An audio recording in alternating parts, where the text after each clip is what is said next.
গত ১৫ বছরে ক্ষমতার অপব্যবহার, ঘুষ, দুর্নীতির মাধ্যমে ক্ষমতাসীন দলের মন্ত্রী, এমপি সহ প্রভাবশালীরা যে অবৈধ সম্পদের পাহাড় গড়েছেন তার বেশিরভাগই তারা বিদেশে পাচার করে দিয়েছেন। ক্ষমতাচ্যুত আওয়ামী লীগ সরকারের ৭০ জনের বেশি মন্ত্রী, এমপি, শিল্পপতি, ব্যবসায়ী, আমলা ও পুলিশ কর্মকর্তা এই পাচারের সঙ্গে জড়িত বলে গত বছরে দুদকের প্রাথমিক অনুসন্ধানে বেরিয়ে আসে। অন্তর্বর্তী সরকারের গঠিত শ্বেতপত্র প্রণয়ন কমিটির প্রতিবেদন তুলে ধরে আজ প্রধানমন্ত্রী তারেক রহমান বলেছেন, বিগত ফ্যাসিস্ট সরকারের আমলে বাংলাদেশ থেকে আনুমানিক ২৩৪ বিলিয়ন মার্কিন ডলার বিদেশে পাচার হয়েছে। প্রধানমন্ত্রী তারেক রহমানের দেয়া তথ্য অনুযায়ী আন্তঃসংস্থা টাস্কফোর্স কর্তৃক চিহ্নিত ও অগ্রাধিকারপ্রাপ্ত ১১টি মামলায় পাচার হওয়া অর্থ পুনরুদ্ধারের জন্য আইনি প্রক্রিয়া চলমান। এই ১১টি মামলায় সাবেক প্রধানমন্ত্রী শেখ হাসিনার পরিবার সহ ১১ ব্যক্তি ও তাদের স্বার্থ সংশ্লিষ্ট ব্যক্তি প্রতিষ্ঠান আছে। যুগ যুগ ধরে বাংলাদেশ থেকে টাকা পাচার হলেও কোনো সরকারই তা পুরোপুরি বন্ধ করতে পারেনি কেন? অর্থ পাচারকারীদের আইনিভাবে সাজা দিয়ে অর্থ পাচার বন্ধ করা যাবে, নাকি দেশে বিনিয়োগের পরিবেশ এবং রাজনৈতিক নিশ্চয়তাও বাড়াতে হবে? এর বাইরে সংবিধান সংস্কার পরিষদের সভা আহ্বানের বিষয়ে কোনো প্রতিকার না পাওয়ায় সংসদ থেকে বিরোধী দলের ওয়াকআউট এবং দেশের রাজনৈতিক অঙ্গনে নতুন আলোচনায় স্থান পেয়েছে বাংলাদেশ সনদ। জুলাই সনদ এবং সংবিধান সংস্কার পরিষদ নিয়ে সংসদে তুমুল বিতর্কের মধ্যে বাংলাদেশ সনদ নামে এই নতুন সনদের নেপথ্যে কারা, কি তাদের উদ্দেশ্য, এসব নিয়ে আলোচনায় আজ রাজকাহন স্টুডিওতে আছেন বিএনপির প্রশিক্ষণ বিষয়ক সম্পাদক এবিএম মোশাররফ হোসেন এমপি, আছেন এবি পার্টির চেয়ারম্যান মুজিবুর রহমান মঞ্জু এবং সিপিবির সাবেক সাধারণ সম্পাদক রুহিন হোসেন প্রিন্স। স্বাগত জানাচ্ছি আজকের রাজকাহনে। রুহিন হোসেন প্রিন্স, গত ১৫ বছরে ক্ষমতার আসলে যে অপব্যবহার দেখেছি এবং বাংলাদেশ থেকে আসলে বিদেশে প্রভাবশালীরা যে অবৈধ সম্পদের পাহাড় গড়েছেন সেটি নতুন করে আর বলার কিছু নাই। বাংলাদেশের যে পরিমাণ আসলে অর্থ পাচার হয়েছে সেই অর্থ ফিরিয়ে নিয়ে আসতে ঠিক কতদিন সময় লাগবে সেটিও এখন আসলে হয়তো আমাদের আওতা কিংবা ধারণার বাইরে, কিন্তু এই সরকার যথেষ্ট চেষ্টা করছে এবং আজকেও প্রধানমন্ত্রী যেটি বলেছেন, তিনি অগ্রাধিকারপ্রাপ্ত ১১টি মামলা পাচার হওয়া অর্থ পুনরুদ্ধারের জন্য আসলে আইনি প্রক্রিয়া চলমান রয়েছেন এবং এই বিষয় নিয়ে সরকার কাজ করছে। 10টি দেশে খোঁজ হচ্ছে এই পাচারের অর্থ। কি মনে করছেন যে কখনোই যেটি আসলে অতীতে হয়নি, যেই জায়গাটি আসলে আমরা দেখতে পাই না, যে পাচারকৃত অর্থ ফেরত এসছে, এই সরকার আসলে সেই জায়গাটিতে পারবে কিনা? আচ্ছা, আপনাকে ধন্যবাদ, যারা শুনছেন শুভেচ্ছা জানাই, সম্মানিত আলোচকদেরকেও ধন্যবাদ জানাই। না, বিষয়টাকে একটু আমি ওইটা বলার আগে আমি আপনার টাইটেলে দেখছিলাম যে এইটার সাথে একটু বলতে চাইছেন বিনিয়োগের নিশ্চয়তা, রাজনৈতিক স্থিতিশীলতার কথাও। আমি একটু পাচারের জায়গাটা আসার আগে একটু অন্য কথা বলি। যেমন ধরেন একটা হাঁড়ি, তার তো ফুটায় পানি পড়ে যায়, তা আপনি তো ফুটাটাও বন্ধ করতে হবে, খালি পানি ঢাললে হবে না, আর পড়ে যাওয়াটাও যদি আপনি উদ্ধার করতে চাই করতে হবে। তাহলে একটা আগে নিশ্চয়তা দেওয়া দরকার যে এই ধরনের দুর্নীতির কোনো জায়গাটা থাকবে না। এটা খালি ওরালি না, মুখে না, নিয়ম কানুন আইন এসব দেখতে হবে। যেমন আমাদের সংবিধান, যদিও সংবিধান অন্য আলোচনা, তবুও আমি সেই আলোচনায় ঢুকছি না। ওইখানে কিন্তু অনুপার্জিত আয় ভোগ করার অধিকারকেই বন্ধ করে দেওয়া হয়েছিল, তারপরে তো এইগুলো ঘটতেছে। তাহলে সেইটা একটা কি করবেন এইটা দেখা দরকার। আর এটাও গুরুত্বপূর্ণ যে আমরা টাকাটা নানাভাবে যায়, একটা পাচার মানে তো একেবারেই নিয়ে যাওয়া। আবার অনেকে দেখা গেল যে এইখানে হয়তো তিনি ব্যবসা বাণিজ্যতে স্বাচ্ছন্দ্য বোধ করছেন না, কোনো কারণে অন্য জায়গায় ব্যবসা বাণিজ্যের জন্য গেলেন, পরে আর এটা ফিরে আসে না। তাহলে সেই বিনিয়োগের নিশ্চয়তা রাখবে, এর জন্য স্থিতিশীল অবস্থা লাগবে। তাহলে এই সাইডের এই কাজগুলো আগামীতে যাতে আমরা পাচার শুধু না, কেউ যদি অন্য জায়গায় বাংলাদেশে তিনি যাতে স্বাচ্ছন্দ্য বোধ করে এই টাকা রেখে সেটা করতে হবে। এইবার আসি গুরুত্বপূর্ণ যেটা, এই পাচার তো 54 বছর ধরেই হয়েছে, এটা মনে রাখতে হবে। তা সবটা হয়তো বা অজানা বা তথ্য প্রমাণ নেই, সবটা পারবো না আমরা, কিন্তু যেটা আছে সেই ব্যাপারে আমরা দৃশ্যমান ভূমিকা দেখতে চাই।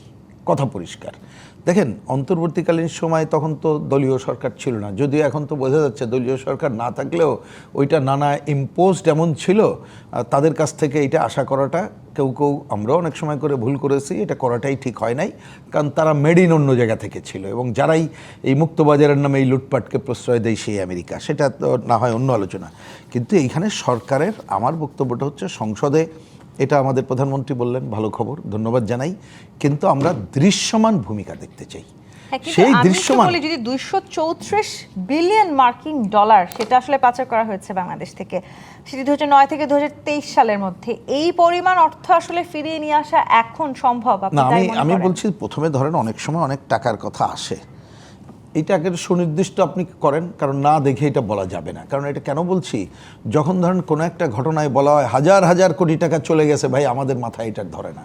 হাজার হাজার কোটি টাকা বললেই কি হয়ে যায় নাকি, বা যাওয়া যায় হয়তো বা ঠিক, কিন্তু আমি বলি যে আমার মাথায় অন্ততপক্ষে ধরে না যে এইরকম কথায় কথায় হাজার হাজার কোটি টাকা হয় কিনা। কিন্তু কথা হচ্ছে যে কয় টাকাই হোক, এবং এখানে যে আপনি 11টা মামলা দিয়ে যে কথাটা বললেন, তার মধ্যে আমার ধারণা যে সব টাকাটা কথা বলা হয়নি, যেটা আপনি যে $234 বিলিয়ন কথা বললেন, আমি যে সেটা না হয় টাকার অঙ্কটা আমি পরে যাই, কিন্তু আপনি পাচার করা ফিরিয়ে আনার জায়গাটা যদি যাই, যে 10টা দেশের কথা বলা হচ্ছে, তার মানে যে দেশগুলোতে আছে সরকারের সাথে যদি আমাদের সরকারের চুক্তি হয় এবং আমরা যথাযথভাবে ফিরিয়ে আনার কাজটা করতে পারি, সেইটা শুধুমাত্র টাকা ফিরিয়ে আনার কাজ হবে এবং সেই টাকা দিয়ে আমরা কাজ করব, সেটা তো বটেই, কিন্তু সবচেয়ে বড় হবে আগামীতে এই পাচারের জায়গাটাও কিন্তু রোধ করার জায়গায় আমরা যেতে পারবো, যাতে করে এটা না হয়। এবং সেই সুযোগে আরেকটা কথা বলা দরকার, আমি জানি না কোন দেশের কথা বলছে এখন, কিন্তু এখন পৃথিবীতে তো খোঁজ পাওয়া যাচ্ছে, পৃথিবীতে অনেক ছোট ছোট দেশ আছে যার নামও আমরা জানি না, হয়তো মুখস্থও নাই, দেখে বলতে হবে, সেই সব দেশেও কিন্তু নানাভাবে পাচার হচ্ছে। সুতরাং সেই জায়গাগুলো, তো আমার কথা হচ্ছে যে এইটার কাজও করুক এবং কোথায় কোথায় এ ধরনের পাচারের জায়গাগুলো আছে সেগুলো সুনির্দিষ্ট করে এটা প্রচার মাধ্যমে এবং অন্যান্য জায়গায় সুনিশ্চিত করতে হবে। আরেকটা কাজ বড় দরকার বলে আমার কাছে মনে হয়, সেটা হচ্ছে কি, যে আমরা অনেক সময় বলি না যে একটা ঘটনা ঘটলে বলি এর সাথে কারা তাদেরকে চিহ্নিত করেন, তারপরে পেছনের কারা আছে তাদের কথা বলি। তাহলে আমার বক্তব্য হচ্ছে যে আনা টাকা তো অবশ্যই আমরা দেখব, কিন্তু কারা কারা এটা সুনির্দিষ্টভাবে, কোনো রাজনৈতিক প্রতিহিংসা প্রয়োগ হয়ে করার দরকার নেই, এবং নামের ক্ষেত্রে নির্মোহভাবে এই নামগুলো আগে পরিষ্কার করে আসা দরকার, কে কোথায় আছে কি করছে, তাহলে কিন্তু অনেকগুলো আগানোর জায়গায় কিন্তু আমরা যেতে পারবো। অর্থাৎ এই পুরো জায়গাটায় সামগ্রিকতায় করতে। আমার লাস্ট একটা পয়েন্ট, সেটা হচ্ছে কি, অনেক সময় এইটা আমি খুব নিজে বুঝতেই পারি না, দেশে তো কি সংসদীয় গণতন্ত্রের ধারায় আমরা চলতে চাই না। একজন আমাদের এমপি সাহেব আছেন মোশাররফ ভাই, আমাদের অনেক পুরনো ছাত্র আন্দোলনের বন্ধু, তো এখন এটা তো পার্লামেন্টের ডেমোক্রেসি, আবার ভরসা রাখুন, আবার এক ব্যক্তির পরে ভরসা রাখুন, দয়া করে ওনাদেরকে বলবো এই জায়গা থেকে একটু ফিরে আসা দরকার। কেন আজকে খালি প্রধানমন্ত্রী বলবে, এখানে সমস্যারে বলবে যারা আছে, আমরা সবাই মিলে এই দায়িত্ব পালন করব, এবং উনি আজকে বললো বলে সামনে আসলো কথাটা আর কখনো আসবে না, এই ধারা থেকে বেরিয়ে আসতে হবে। এটা পুরো আমরা যদি সংসদের কথা বলি, এটা পুরো সবাই মিলে দায়িত্ব পালন করতে হবে এবং সবাইকে দৃশ্যমান ইতিবাচক ভূমিকা এক্ষেত্রে রক্ষা করতে হবে। দৃশ্যমান ইতিবাচক ভূমিকার কথা আপনি বলছেন মুজিবুর রহমান মঞ্জু, সব সরকারের আমলেই আসলে আমরা এরকম দৃশ্যমান ইতিবাচক ভূমিকার কথা শুধু শুনেছি, কিন্তু বাস্তবায়ন হতে দেখার সৌভাগ্যটা আসলে বাংলাদেশের জনগণের আদৌ কখনো হবে বলে কি মনে করেন? না, এবার তো হওয়া উচিত ছিল। আপনি যেটা বলেছেন যে হতাশার চিত্র, এবার তো আমরা আশা করেছি যে সেটা হবে, কিন্তু যে আশার গুড়ে বালি একটা কথা বলে না, আশার শুরুতেই একটা হতাশার চিহ্ন আমরা দেখলাম যে নির্বাচনের আগে টিআইবি রিপোর্ট বলছে যে আমাদের প্রার্থীদের মধ্যে 59% কিন্তু ঋণখেলাপি ছিলেন। ঠিক আছে, এবং কয়েকদিন আগে আমি প্রথম আলো পত্রিকায় দেখলাম যে নির্বাচিত এমপিদের একটা তালিকা প্রকাশ করা হয়েছে, কারা কী পরিমাণ ঋণখেলাপি করেছেন। এবং সবচাইতে বড় ব্যাপার হচ্ছে আমাদের যিনি বাণিজ্য মন্ত্রী হয়েছেন, হ্যাঁ, ওনার বিরুদ্ধেই ঋণখেলাপের অভিযোগ, এবং আপনার প্রায় 5,57,216 কোটি টাকা আমাদের শুধু ঋণখেলাপি বাবদ আছে। দেখেন, আমাদের 8 লাখ কোটি টাকার বাজেট প্রতি বছর, গতবার যেটা হয়েছে 8 লাখের থেকে কম হয়েছে, একটু কম, কিন্তু এই 5,57,216 কোটি টাকা হচ্ছে আমাদের ঋণখেলাপি। এই টাকাটাই তো পাচার হচ্ছে, তাই না? আপনি দেখবেন এই যাদের এই 11 জনের তালিকা যেটা আজকে প্রধানমন্ত্রী দিয়েছেন, প্রথমত প্রধানমন্ত্রীকে ধন্যবাদ, উনি বলেছেন যে এটা ওনার অগ্রাধিকার। 11টা মামলা, সেখানে এসালম আছে, সেখানে বেক্সিমকো আছে, সেখানে আরও অন্যান্য গ্রুপের নাম আমরা দেখেছি, বড় বড় শিল্প গ্রুপগুলো। এখন প্রশ্ন হচ্ছে, যেমন ধরেন এসালমের প্রশ্নটা আসে বারবার, মানুষের মধ্যে কিন্তু বিরাট সংশয় যে এসালমের, যেমন কয়েকদিন আগে পত্রিকায় দেখলাম যে এসালমের একটা প্রতিষ্ঠানের উপর থেকে নিষেধাজ্ঞা প্রত্যাহার করা হয়েছে। তাহলে প্রধানমন্ত্রী একদিকে বলছেন যে 11টি শিল্প গ্রুপ বা ব্যক্তিদের বিরুদ্ধে ওনারা টাকা ফেরত আনবেন, আবার আরেকদিকে দেখা যাচ্ছে যে সমস্ত যাদের ব্যাপারে এই ধরনের অভিযোগ, যারা টাকা পাচার করেছেন, তাদের আবার নানা ধরনের লেভারেজের বিষয় আসছে। তো এই জায়গা থেকে আপনি যে প্রশ্নটা করেছেন যে আমরা আশা আছে কিনা, আশা তো করতে চাই, হ্যাঁ, কিন্তু কিন্তু আপনি শুরুটাই ঠিক যে উদাহরণটি দিলেন, মানে আসলে যারা অর্থ পাচার করেছেন সরকার তাদের বিরুদ্ধে বারবার ব্যবস্থা নেওয়ার কথা বলেও আবার দেখা যায় গেছে যে ঘুরে ফিরে সেই তাদেরকেই নানানভাবে সুযোগ সুবিধা দিচ্ছে, সেটিও আসলে আমরা অতীতে বারবার দেখেছি। তার মানে ওই একই ধারার মধ্যে আমরা আবর্তিত হচ্ছি। একই ধারায় আমরা আবর্তিত হতে চাই না, কারণ বিএনপি যে 31 দফা অভিপ্রায় বা মানে মানুষের কাছে যে অঙ্গীকারটা করেছে সেখানে কিন্তু এই সমস্ত বিষয়ে স্পষ্ট কথা আছে যে ব্যাংক ঋণ মানে ফিরিয়ে আনা, যেমন আমাদের নির্বাচন, আমাদের যে গণপ্রতিনিধিত্ব আদেশ, সেখানে কিন্তু এই ঋণ খেলাপিরা নির্বাচন করতে পারবেন না। কিন্তু দেখেন তারা কি করেছেন, তাদের হয়তো 150 কোটি টাকা ঋণ আছে বা 800 কোটি টাকা ঋণ আছে, তারা একটা নামকাওয়াস্তে টাকা দিয়ে কোনোভাবে ঋণ খেলাপি থেকে নামটা মুছিয়ে নিয়েছেন। কিন্তু এটা তো উনি তো ঋণ খেলাপি থেকে মুক্ত হন নাই, তার কাছে 700-800, এই যে আপনাকে আমি তালিকা বলি, আপনার মোহাম্মদ আসলাম চৌধুরী যিনি এমপি, ওনার 1700 কোটি টাকা ঋণ, কাজী রফিকুল ইসলাম 765 কোটি টাকা ঋণ, গিয়াসউদ্দিন কাদের চৌধুরী 679 কোটি টাকা ঋণ, গোলাম মোহাম্মদ সিরাজ 621 কোটি টাকা ঋণ, খন্দকার আব্দুল মুক্তাদির 182 কোটি টাকা ঋণ। ওনাদের এই ঋণটা পেন্ডিং আছে, ওনারা আইনের ফোকরে বেরিয়ে এসে নির্বাচন করেছেন। আমি যেটা বলতে চাচ্ছি, আপনি সরকার নীতি নির্ধারণের জায়গায় যখন আপনি এই ঋণ খেলাপি, তাহলে এই লোকগুলো তো খুব গরিব, তাইলে কারণ ঋণগ্রস্ত লোক তো, তাই না? কিন্তু আপনি তো তাদেরকে গরিব হিসাবে দেখবেন না, আপনি দেখবেন তাদের শান শকত, বাড়ি ঘর, তাদের প্রপার্টি, তাদের ব্যাপক অবস্থা আছে। তাহলে এই টাকাগুলো কোথায় গেল?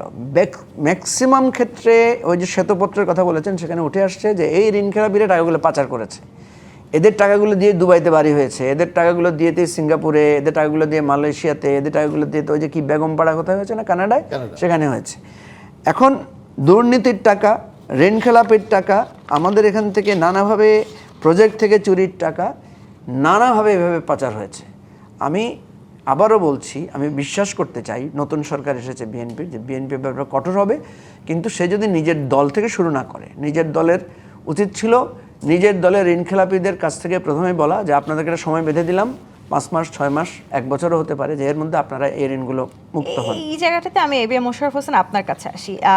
অর্থ পাচারে আওয়ামী লীগের 70 জন মন্ত্রী, এমপি এবং প্রভাবশালীরা জড়িত রয়েছে, তাদেরকে হয়তো শাস্তির আওতায় আনার প্রচেষ্টা বিএনপি করছে, কিন্তু যেই জায়গাটির কথা বললেন মুজিবুর রহমান মঞ্জু, যারা আসলে নির্বাচিত হয়েছেন এবারের নির্বাচনে, অর্থাৎ বিএনপিতেও যারা নির্বাচিত হয়েছেন তাদের অনেকেই ঋণ খেলাপি আছে, তাহলে আসলে পাচার হওয়া অর্থ ফিরবে কি করে, সেই নিশ্চয়তাটা আসলে আমরা পাবো কিভাবে? ধন্যবাদ আপনাকে, ধন্যবাদ আমার সহ-আলোচক এবং দর্শক সবাই ধন্যবাদ। না, এখানে কিন্তু আপনার দুইটি শব্দ আপনাকে লক্ষ্য করতে হবে, একটা হলো ঋণ খেলাপি আর একটা হলো অর্থ পাচার।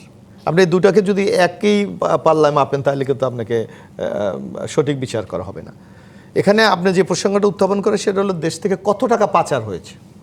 আমরা দেখলাম আজকে মাননীয় প্রধানমন্ত্রী জনাব তারেক রহমান বলেছে 234 বিলিয়ন মার্কিন ডলার পাচার হয়েছে। ভাই এই যে 11 জনের তালিকা, এরা সবাই ঋণ খেলাপি, এরাই টাকা পাচার করে। আমি একটু বলি, না আমি বলছি দুটাকে যদি আমরা একটু ডিফারেন্স করি তাহলে দর্শকরা বুঝতে সুবিধা হবে।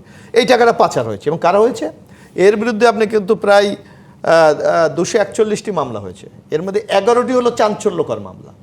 যেমন আপনি দেখবেন যে আওয়ামী লীগের আমলে, আমার নিশ্চয় মঞ্জু ভাই বা প্রিন্স ভাইয়ের মনে থাকার কথা, তৎকালীন অর্থমন্ত্রী মরহুম মোহিত সাহেব বলেছিলেন যে বাংলাদেশ ব্যাংকের কিন্তু এই যে অর্থ পাচার প্রতিরোধের জন্য একটা কমিটি আছে, বাংলাদেশ ফিনান্সিয়াল ইন্টেলিজেন্ট ইউনিট নামে একটা সংস্থা আছে বাংলাদেশ ব্যাংকের। তারা আওয়ামী লীগের আমলে 2023 সালে আইডেন্টিফাই করেছে বাংলাদেশ থেকে 1024টি মানি পাচারের, অর্থ পাচারের ঘটনা ঘটেছে। কিন্তু সংসদে প্রকাশ্যে মোহিত সাহেব বলেছে যে এরা এত রাঘব বোয়াল, এদের বিরুদ্ধে আমার ব্যবস্থা গ্রহণ করা সম্ভব, মানে তাদের শক্তিটা কোথাও না কোথাও গিয়ে সরকারের না, সম্ভব না। কিন্তু আপনাকে দেখবেন, আর এখন যদি আপনি দেখেন, বিশেষ করে গত 12 ফেব্রুয়ারি নির্বাচনের পর আমাদের মাননীয় প্রধানমন্ত্রী বলেছে আমি দুর্নীতির ক্ষেত্রে 0 টলারেন্স। সেখানেই প্রশ্ন করলেন মুজিবুর রহমান মঞ্জু, যেই প্রধানমন্ত্রী, যেই দলের প্রধানমন্ত্রী নিজে বলতে পারছেন যে দুর্নীতির বিরুদ্ধে 0 টলারেন্স, সে একই দলে নির্বাচিত সংসদ না, এখন আমি বলি, এখন হয়তো যেখানে আরো ইন্টারেস্টিং ঘটনা আছে, মঞ্জু ভাই আমি একটু বলি, যেখানে আইনের কিছু ফাঁকফোকর আছে, যেমন আমাদের আইনেকে রিশিডিউল বলে একটা কথা আছে অর্থনীতিতে, এই ব্যাংকের লোনের ক্ষেত্রে। এখন আপনার যদি আপনার যে লোন থাকে তার একটা নির্দিষ্ট পার্সেন্টেজ যদি আপনি ব্যাংকে জমা দেন, তারা এটাকে রিশিডিউল করে দেয়। হয়তো আপনাকে সেই জায়গায় আইনটা পরিবর্তন করতে হবে, কিন্তু প্রচলিত আইনে যদি কেউ সুবিধা পায় তো এটা তাকে কি আপনি অপরাধী বা এই সুযোগ নেওয়া, এটা কি আপনি বলবেন? না, আমি বলবো না, কিন্তু দল কেন দিল? দল তো বুঝতেছে এই লোকটা ফাঁক ফোকর গলিয়ে বেরিয়ে না না আসছে, দল এই ধরনের লোককে নমিনেশন দিবে না। এখন মঞ্জু ভাই আমি একটা বলি, আপনি দেখেন অলরেডি একটা নমিনেশন তো এবার আমাদের যিনি একেবারে নিশ্চিত বিজয়ী প্রার্থী হতেন তার কিন্তু বাতিল হয়ে গেছে। দল কি এর বিরুদ্ধে কোনো ব্যবস্থা নিয়েছে? ওই যেমন মুন্সি সাহেব, আর মনে আছে মঞ্জুরুল আলম মঞ্জুর, যেটাকে আসনাদ আপলুয়া যেই আসনে জয়যুক্ত হয়েছে। সুতরাং আপনাকে দেখতে হবে, এখন আপনি যদি এইটা পুরোপুরি বন্ধ করতে চান তাহলে আপনাকে আইনের পরিবর্তন আনতে হবে। আবার যে রাঘব বোয়ালদের কথা আপনি বলছেন, যুগ যুগ ধরে আমরা দেখলাম এই রাঘব বোয়ালদের সাথে বাংলাদেশের সরকারের আসলে পেরে ওঠে না। এখন আমি একটু আমি একটু কথা বলি, আপনার নিশ্চয় মনে থাকার কথা যে 111-এর সময় যখন দুর্নীতির বিরুদ্ধে অভিযান শুরু করে তখন কিন্তু বসুন্ধরার যিনি মালিক উনি কিন্তু দেশের বাইরে চলে গেলেন। গিয়ে উনি বললেন, বাইরে থেকে বললেন যে আমি বাংলাদেশের যত আমার ইনভেস্ট আছে এগুলিকে আমি প্রত্যাহার করে নিতে চাই। দেখা গেল প্রায় কেউ বলে 50,000, কেউ বলে 2 লাখ তার কর্মচারী আছে। তো হঠাৎ যদি এই একটা শিল্প গোষ্ঠী যদি তার বিনিয়োগটাকে প্রত্যাহার করে নেয় তাহলে এদের কর্মসংস্থানের কি হবে? মানে সবাই সবাইকে চাপে না রাখছে, তা না, আপনাকে এই জেনারেলাইজ করলে হবে না, আমাদেরকে রিয়েলি বাস্তবতাটাকে আপনাকে বিবেচনা করতে হবে। যেমন এখন আমি জানি, আপনি দেখেন যারা এই বেক্সিমকো দরবেশ সালমান রহমান, উনি তো জেলে আছেন। ওনার আমাদের সাথে যাদের অনেকে আমার এলাকার নালার তো ওখানে চাকরি করে, অনেক এখন চাকরিচ্যুত হয়ে গেছে, অনেক ইন্ডাস্ট্রি চলে না। কিন্তু এটা উচিত ছিল যখন এই লোনগুলি নেয় অথবা অর্থ পাচার করে তখন সরকারের ব্যবস্থা গ্রহণ করা। তাদের এই অব্যবস্থা, এই সিন্ডিকেটটা ভাঙা যায় না কেন কখনো? ভাঙা হচ্ছে, ব্যবস্থা তো এখন হচ্ছে। আপনি এখন কি দুর্নীতির কথা শোনেন? অলরেডি তো একটা গভর্নমেন্টের যাত্রা শুরু হয়েছে, দেখা যাচ্ছে ওই গভর্নমেন্টের অ্যাটিটিউডটা কি, ওই গভর্নমেন্টের মেসেজটা কি, যে আমি মাননীয় প্রধানমন্ত্রী বলতে শুরু করেছে যে আমি 0 টলারেন্সে আমি যেতে চাই, এবং উনি কিছু কিছু স্টেপ দিয়ে উনি বোঝাতে চাচ্ছেন যে উনি 9টার মধ্যে অফিসে যায়। এটা কি আপনি কখনো দেখেছেন? উনি যানজট যাতে না হয় এর জন্য উনি কোনো প্রোটোকল ব্যবহার করে রাস্তা বন্ধ করছে না। উনি ওই যে তার অফিসে আপনার বিদ্যুতের সংখ্যা কমিয়ে দিচ্ছে। ওনার যে দেখবেন যে পতাকা ব্যবহার, অর্থাৎ একটা মেসেজের মাধ্যমে উনি কিন্তু জাতিকে বোঝাতে চাচ্ছে যে আমি এই পরিবর্তন বাংলাদেশে আনতে চাই। সেই সময়টা তো আপনি দেবেন। কিন্তু নিজেই আসলে বারবার বলছেন যে না, এখন আপনি আজকে একটা গভর্নমেন্ট হয়েছে একমাত্র 1 মাস, 1 মাসের মধ্যে এটা তো আলাদিনের চেরাগনা রাতারাতি বাংলাদেশটাকে চেঞ্জ করে দেবে। এটাকে সবার সহযোগিতা দরকার এবং সকল স্টেক হোল্ডার যারা আমরা আছি বাংলাদেশে। কিন্তু যে 11টি মামলাকে আপনি খুব চাঞ্চল্যকর বলছিলেন বা হেভি ওয়েট মামলা যদি আমি বলি, যে তার এই মামলাগুলোতে আসলে যারা অভিযুক্ত হয়েছেন সাবেক প্রধানমন্ত্রী থেকে শুরু করে তার পরিবারের যারা ব্যক্তিবর্গ আছেন কিংবা রাষ্ট্রীয় স্বার্থ সংশ্লিষ্ট অনেক ব্যক্তিবর্গ আছেন, তাদের বিরুদ্ধে আসলে ব্যবস্থা নেওয়া কতখানি সহজ হবে? এই জায়গাটিতে ইতিমধ্যে আপনি দেখেন, ইতিমধ্যে প্রায় এই যে মামলায় রায় 70,446 কোটি 22 লাখ টাকা ইতিমধ্যে কিন্তু অস্থাবর অস্ত্র সম্পত্তি সরকার জব্দ করেছে। সুতরাং এটাও কিন্তু অনকাইন্ড অফ পানিশমেন্ট, এটাও কিন্তু একটা স্টেপ। আপনি এটাকে তো অস্বীকার করতে পারবেন? কিন্তু মানে বারবার আসলে আমরা সবসময় বলি যে আমরা ব্যবস্থা নিচ্ছি, কিন্তু ব্যবস্থা নেওয়া হচ্ছে তো আসলে শেষ পর্যন্ত শেখ হাসিনা ব্যবস্থা নিয়েছিলেন, কিন্তু উনি ওনার যে পিয়ন 400 কোটি টাকা ব্যবস্থা নেন নাই, ওর আইডি কার্ডটা নিয়ে ফেলেছিলেন, ব্যবস্থা নিয়েছেন কিন্তু তার জাস্ট আইডি কার্ডটা উনি। মঞ্জু ভাই, সেইটা আর এখন এই ব্যবস্থার মধ্যে তো ডিফারেন্স আছে। আপনাকে কতখানি ব্যবস্থা নিলে বাংলাদেশ থেকে এই সম্পদ পাচার হওয়া আসলে আমরা রোধ করতে পারবো, এই জায়গাটিতে আসবো। জি25 ইস্পাত নিবেদিত রাজখান থেকে বিরতি নিয়ে ফিরছি, সাথেই থাকুন।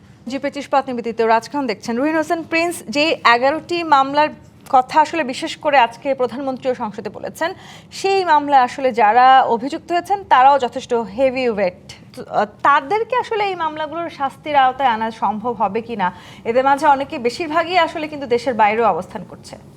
না, আমি ওই 11টা মামলা 11 ব্যক্তি এটা সহই একটু সামগ্রিকতার কথা বলি, যে আলোচনাগুলো আসছে তার মধ্যে।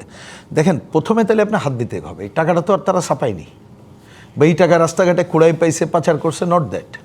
এর একটা প্রধানত হয়েছে যে ব্যাংক থেকে লোন দেওয়ার মধ্য দিয়ে, সেটাই তো তথ্য তো তাই বলে। তাহলে আপনার তো প্রথমে ধরতে হবে এটা পাইলো কীভাবে। ওইখানে আপনার এখানে আইনের কথা বলেছে, আইনের ফাঁকফোকর আছে কিনা, টেলিফোনে হ্যালোতে দিয়েছে কিনা, এই জায়গাগুলো তো আপনি যদি বন্ধ করতে চান, আমি উদ্ধারের কথাটা পরে আসছি, আগেও আমরা বলেছি, তাহলে সেইটা আপনি করবেন কিনা একেবারে কংক্রিট ফর্মে। একটা সরকার সদিচ্ছা টদিচ্ছা দিয়ে হবে না। এক্ষেত্রে আবার যদি সদিচ্ছার কথা বললেন, সদিচ্ছা থাকলেও পারবে না, এই কথাটা কঠিন কথা আমি বলছি আগে। সেটা হচ্ছে কোন ধরনের অর্থনৈতিক নীতির উপরে আপনি দৃষ্টিভঙ্গি নিয়ে আপনি রাষ্ট্রটা পরিচালনা করবেন, তার উপরে কার স্বার্থ রক্ষা করবেন। আপনার এই কথার আরেকটা বলে দিই, ধরেন সংসদে আপনি দেখেন এই যে কয়দিন হলো, আপনি কি শুনেছেন যে কৃষি কার্ডের কথা আমরা শুনছি, কিন্তু এই যে আলু পেঁয়াজ যে দাম পাচ্ছে না সেটা নিয়ে কোনো আলোচনা শুনছেন? শ্রমিকের যে কর্মহীন হয়েছে সেটা নিয়ে আলোচনা শুনছেন? মানে এক মাসে যেটি বললেন আমি এক আমাদেরকে মাস না, আমি কথাটা মানে বলবো। কথাটা কেন আলাদিনের বলছি? চেরাগ তো নয় যে না, সবকিছুই না, এক মাসে আমি আলাদিনের পরিবর্তন চেরাকেও হয়ে যাবে। আলোচনা করছি না, এটা কেন আমি কথাটা বললাম সে আলোচনা গেলে আরো বড়, আমি সময় আছে নাই বলেই আমি কংক্রিট বলি। এইটা হচ্ছে সংসদে কোন ধরনের লোকজন প্রতিনিধিত্ব করে তার উপরে নির্ভর।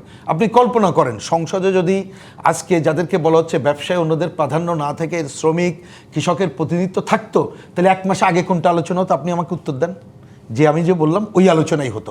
এমনকি দেখেন গতকাল আজকে যে আলোচনা হয়েছে, আপনি ইমিডিয়েট সংস্কার টিকা থেকে শুরু করে তেল নানা ধরনের, ওইটা নিয়ে আলোচনা নেই, আমি সে আলোচনায় গেলাম না। কিন্তু আমি বলছি আপনার কথার উত্তরে যে এটা নির্ভর করে, সব আলোচনায় যাচ্ছে আমি বলছি না পরেরটা আসি, আমি একটা শেষ করি না।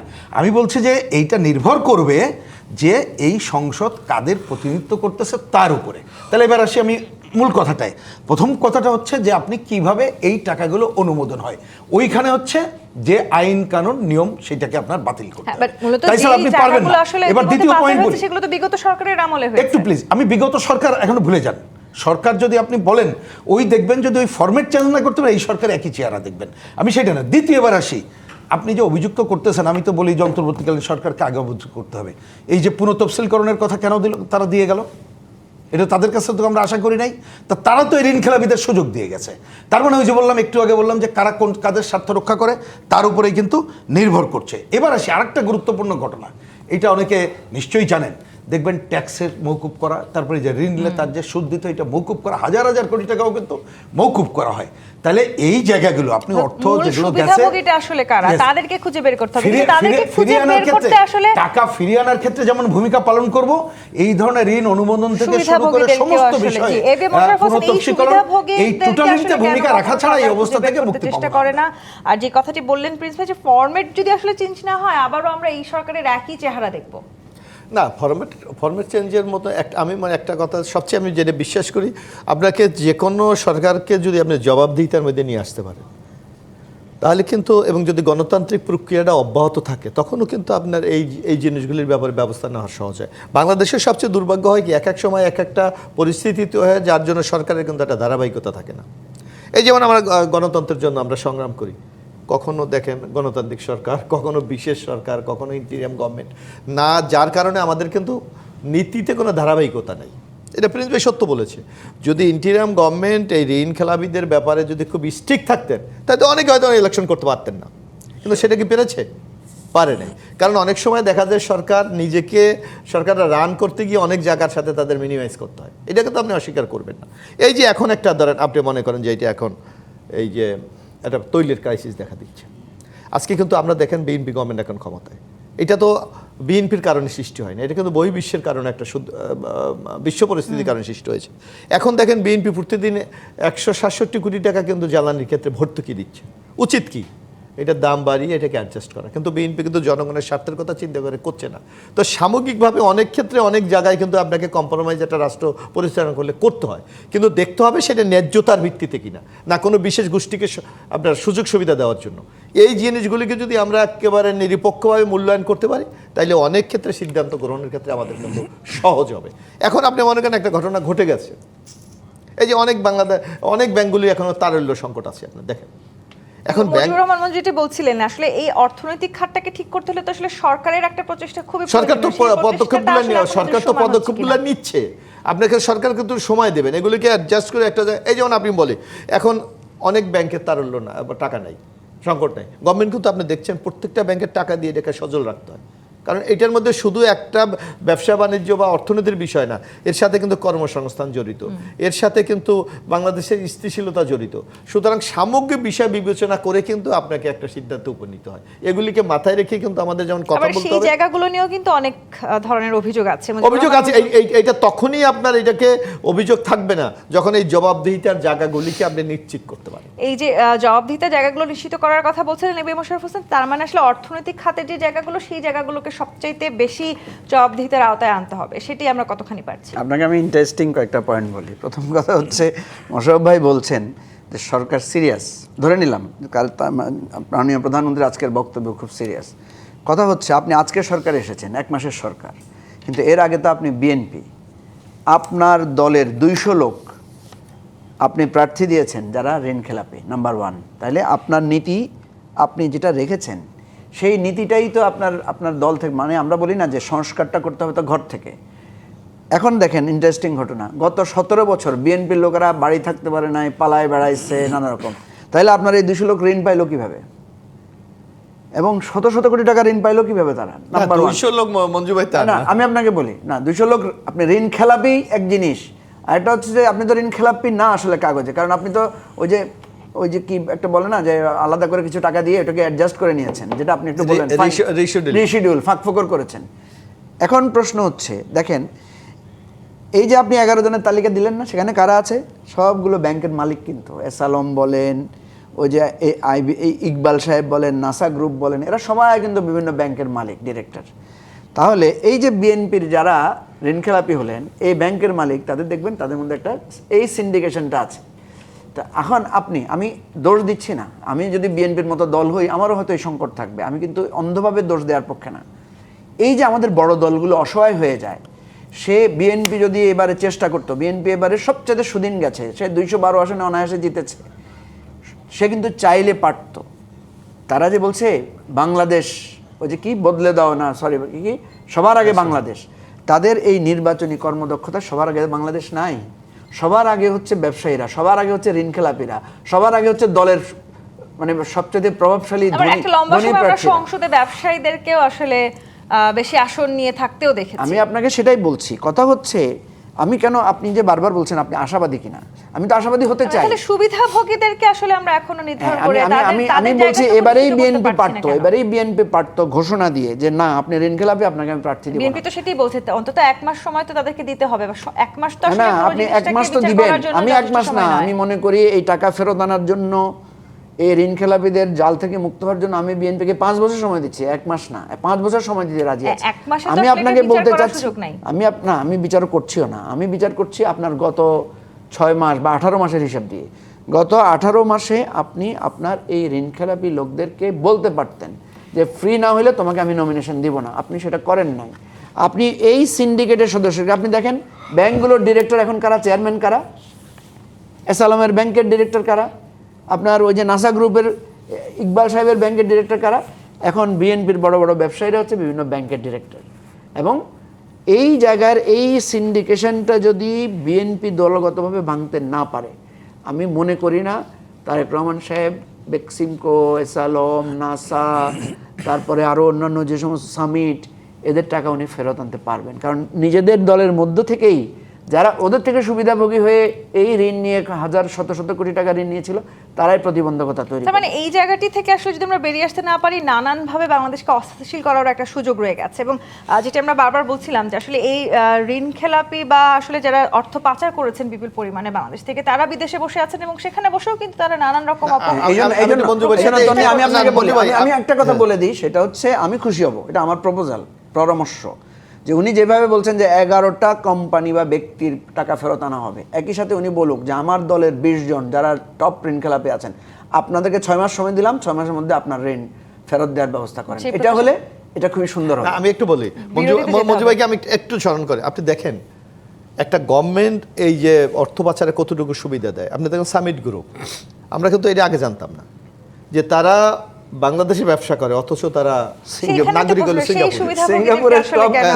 সিঙ্গাপুরের নাগরিক, অর্থাৎ একটা গভর্নমেন্টের পৃষ্ঠপোষকতা তারা এখান থেকে অর্থ পাচার করেছে। জি, সেই জায়গাগুলো আমাদেরকে ভাঙতে হবে, এবং যারা আসলে বিদেশে বসে নানান রকমের অপচেষ্টা করছেন সেগুলো আমাদেরকে ভাঙতে হবে। এই জায়গাগুলোতে আলোচনায় ফিরবো। জি25 পাত নিবেদিত রাজকাহন থেকে আরেকটি বিরতি নিয়ে ফিরছি, সাথেই থাকুন। জি25 পাত নিবেদিত রাজকাহন দেখছেন। রুহিন হোসেন প্রিন্স, নেপথ্যে আসলে যারা কাজ করছেন তারা নানানভাবে বাংলাদেশে এক ধরনের অস্থিতিশীল পরিবেশ তৈরি করার চেষ্টা করছেন। এই মুহূর্তে বাংলাদেশের রাজনৈতিক অঙ্গনে বাংলাদেশ সনদ নামের নতুন আরেকটি বিষয় বেশ আলোচিত হয়েছে, এবং সেই জায়গাটি থেকে আসলে অনেকেই বোঝার চেষ্টা করছেন এর পেছনে কারা কাজ করছেন। বিশ্লেষকরা বলার চেষ্টা করেছেন যে এটা আসলে আওয়ামী লীগ সমর্থিত কিছু অ্যাক্টিভিস্ট এর পেছনে সম্পৃক্ত রয়েছেন, এবং আবার অনেকে সেটিকে নাকচ করে দিয়েছেন, বিভ্রান্তিকর বলে এটাকে উল্লেখ করার চেষ্টা করছেন। আসলে বিষয়টা কি হচ্ছে? আচ্ছা, প্রথমত যে বাংলাদেশ সনদ যেটা বলেন, এই ব্যাপারে আমার কোনো ধারণা নাই, বা আমি এটা দেখারও চেষ্টা করিনি, সুতরাং ওইটা আমি মন্তব্য করাটা আমার যথাযথ হবে না, যেহেতু দেখি নাই। কিন্তু আমি একটু মিলাইতে চাই যে অস্থিতিশীল সৃষ্টি করার তো নানা লোক নানাভাবে চেষ্টা করবে, এটা মনে রাখতে হবে। এবং মনে রাখবেন যে রাষ্ট্রটা যারা যদি কোনো দুর্বৃত্ত, সে যে দলেরই হোক, দেখেন দুর্বৃত্তদের শেষবেলায় দেখবেন দলে কিন্তু কোনো পার্থক্য থাকে না, ওটা শেষবেলায় মিনিমাইজ হয়ে যায়। তারা তাদের মতো আধিপত্য বিস্তারের জন্যেই আসতে চাইবে। সেটা কি অস্থিতিশীল করে আসবে, না সরকারের উপরে যে সরকারই থাকুক তার ঘাড়ে চড়ে আসবে, না কোন মাধ্যমে আসবে তারা সেটা করবে। এইটা দমনের জন্য আপনাকে জনগণের যদি প্রতিরোধ গড়ে তুলতে না পারেন তাহলে কিন্তু অন্য কাজ করা যাবে না। কিন্তু আমি এই কথাটা বলতে চাই, আমি জানি না কেন আপনি এইখানে কী বল লুটের টাকা উদ্ধার, ঋণ খেলাপি নিয়ে যে আলোচনা তার সাথে এটা মিলাচ্ছেন কেন? এইটা মিলালে যথাযথ হবে না কেন জানেন? আমরা ধরে নেবো ওই টাকাগুলো আমরা উদ্ধার করতে চাই, ওই টাকা যাতে ওই কারণে ব্যবহৃত না হয়। নো, ওইটা আপনি অস্থিতিশীলতা সৃষ্টির জন্য কেন এখন খবর আসছে না যে আপনি সাম্রাজ্যবাদ আধিপত্যবাদী দেশগুলো আমাদের দেশে অস্থিতিশীলতা সৃষ্টি করার জন্য কত কত বিলিয়ন ডলার তারা বিনিয়োগ করে, কত রকমের বিভিন্ন দেশের গোয়েন্দা সংস্থা বাংলাদেশে আছে। সুতরাং ওই টাকা দরকার হবে না অস্থিতিশীলতা সৃষ্টি করার জন্য।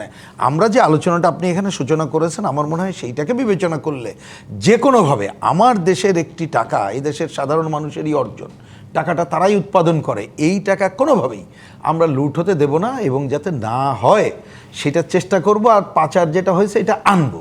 এই ক্ষেত্রে একটা কথা বলি, আমি অনেক সময় দেখেন কথাটাকে কংক্রিট পয়েন্টে বলি, আপনি যে সরকার এখন ক্ষমতায় আছে, আমি কিন্তু সবটা আশা করি না, পরিষ্কার কথা আমার কাছে। কেন? কারণ এই যে সরকার, সে কোন শ্রেণীর স্বার্থ রক্ষা করে তার উপরে নির্ভর করবে যে সবটা সে ভালো কিছু করতে পারবে। সরকারের তো আমি সেটা আশা করছি স্বার্থ রক্ষা করার কথা নয়, সরকারের তো সবার স্বার্থ রক্ষা করা। সেটা তো আপনি আশা, এটা একটা ভুল কথা। কেন জানেন? সরকার হচ্ছে তো একটা, এখন দেখেন দলীয় প্রতিনিধিত্ব করে, তো এই দলটা কি সবার দল? এই দলটা কি গরিবের স্বার্থ রক্ষা করে না বড়লোকের স্বার্থ রক্ষা করে? একটা দল কিন্তু একটা কোনো শ্রেণীর স্বার্থ রক্ষা করে, এটা মনে রাখতে হবে। এখন এই স্বার্থ রক্ষার থেকে আপনি কতটুকু একটু পজিটিভ ভূমিকা রাখতে পারবেন সেটা নির্ভর করবে জনগণ এর বিরুদ্ধে ঐক্যবদ্ধভাবে তাদের সংগ্রামটা জারি রাখতে পারছে। মানে আসলে শুধু জনগণের যে সংগ্রাম সেটির কথা যখন আপনি বলছেন, রাজনৈতিকভাবে আসলে যারা একসাথে কাজ করছেন, বিরোধী দলের কথা, সেটা আমি যদি বলি, তো আসলে এখানে এক ধরনের সহায়তা সেটা একসাথে আমি এখন আবার যদি অন্যভাবে বলেন, ধরেন এইবারের আপনি ধরেন বিএনপি, জামাত ইসলাম এবং অন্যরা যা আছে, আমাকে অন্যদিকে যদি বলেন যে তারা একটা মুক্তিযুদ্ধ বিরোধী, স্বাধীনতা বিরোধী শক্তি, কিন্তু শ্রেণীগতভাবে স্বার্থ রক্ষার ক্ষেত্রে যে পুঁজিবাদী অর্থনীতি একই এই দলগুলো নিজেরাই আফোল্ড করে, এই দলগুলো বড় লোকের স্বার্থই রক্ষা করে, তা আপনি কি করে শেষ বেলায় এদের সবার স্বার্থ আপনি আশা করেন? ওই যে আমি উদাহরণ দিচ্ছিলাম গতকাল, আজকে আপনি যে আলোচনা আপনি দেখেন, আমি তো বলি আপনি বলেন তো, একটা যখন টিকা নিয়ে এত বড় ঘটনা ঘটতেছে, যে কান্নাকাটি আমরা দেখতে পাচ্ছি, আমরা দেখছি কৃষক ডিজেল নিয়ে এত আলোচনা, আমরা দাম নিয়ে, ভর্তুকি নিয়ে কথা বলছি, আমার কৃষির ক্ষেত্রে কি হবে? লক্ষ মৎস্যজীবীরা তারা আজকে যেতে পারছে না, মৎস্য হরণ করতে পারছে না, অর্থনীতি একটা হজবরল হয়ে যেতে পারে। কিন্তু আপনি এই সংসদে দেখছেন কোথায় যেসব এই নিয়ে কোনো আলোচনা আপনি শুনছেন? এই আলোচনা আপনি ওই রকম আশা করে পারবেন না। জনগণের যদি প্রতিরোধ, আমরা এটা আমাদের ব্যর্থতা কি জানেন, ওইটা আমরা পারছি না।